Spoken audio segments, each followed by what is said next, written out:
Thank you. Fash, at this point in time, you've shared with us, this journey and all the highlights in this incredible journey that you've been on, especially motherhood.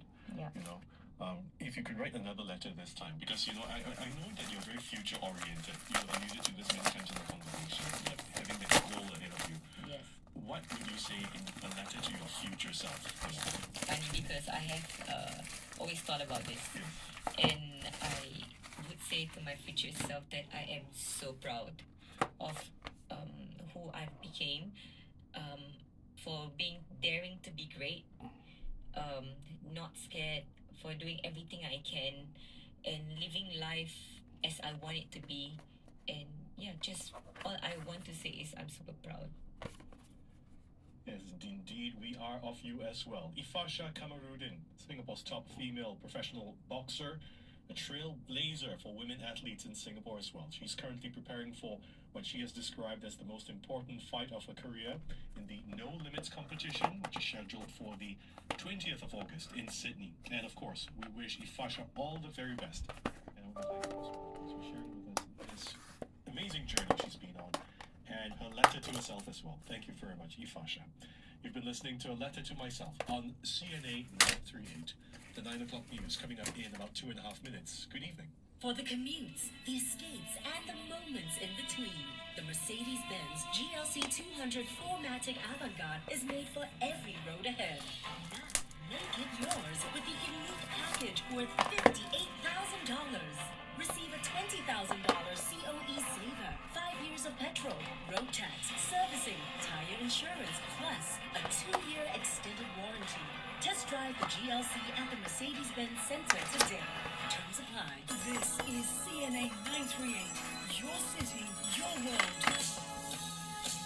The use of technology has helped authorities prevent over 9,800 people from falling for scams. What was that experience like for a national sports icon who's now entering the regular workforce?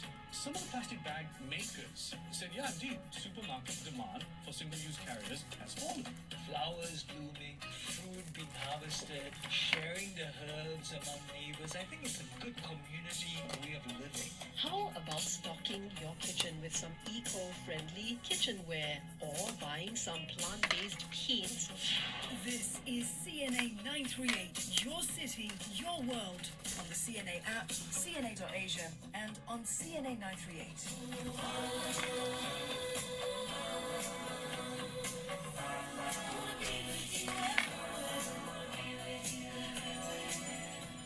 Asia Business. It's all the business news you need.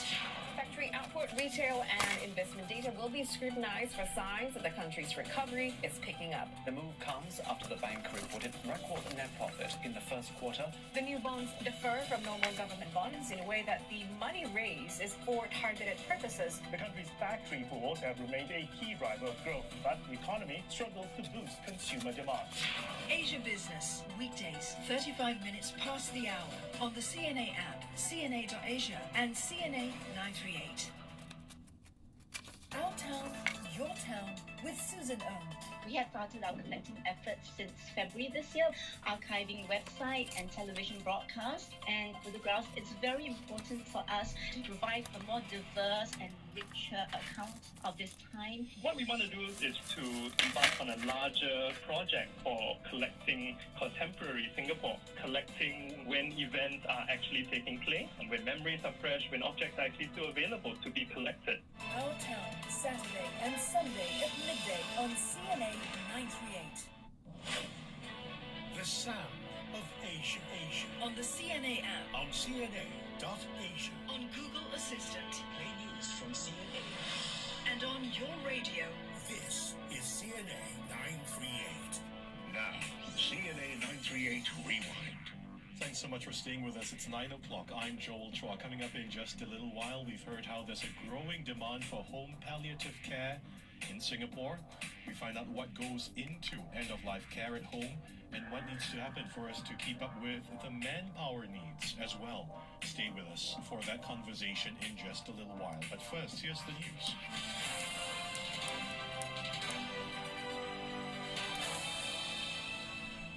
Deputy Prime Minister Gan Kim-yong says Singapore and India are keen to develop a semiconductor ecosystem to boost diversification and resilience, and this includes a training center in maintenance, repair, and overhaul. CNA's Sarah Al-Khaldi tells us more. Mr. Gan, who is also the Trade and Industry Minister, stressed such partnerships are crucial to weather global economic uncertainties. We have to explore opportunities and possibilities of extending and expanding our supply chains so as to make sure that our supply chains are more resilient, more robust, and less susceptible to disruption. And this will also give us more options and more alternatives in terms of where we source our components from and where we sell our products to. Leaders from both sides met in New Delhi for the third India-Singapore Ministerial Roundtable, where they discussed plans for a sustainability-focused industrial park in Rajasthan, collaboration on green energy, and sharing expertise on nuclear safety standards. At a media briefing, Mr. Gan said Singapore will work with India to enhance nurse training to meet the island state's healthcare needs. He also led a delegation on Wednesday to call on Indian President Draupadi Murmu. Mr. Gan said Singapore is committed to make the partnership work for both sides. If we just simply try to duplicate what we do in Singapore, in India, it may not work. And these are the challenges. So we need to work very closely with our Indian counterparts to make sure that even as we invest in helping India to develop their skills training program, we need to take into account their environment, their needs, and their requirements so that what we do will really be helpful to them rather than to just import wholesale what we have from Singapore to India. Deputy Prime Minister Gan Kim-yong there in that report by Sarah Al-Khaldi. NTUC Secretary General Ng Chee Meng says it's critical for logistics firms to become more agile because of shifting trade rules and disruptions from artificial intelligence. He adds that this is the reason why the labor movement is partnering companies like ST Logistics to help other smaller firms transform their operations. And that involves training 15,000 workers in areas like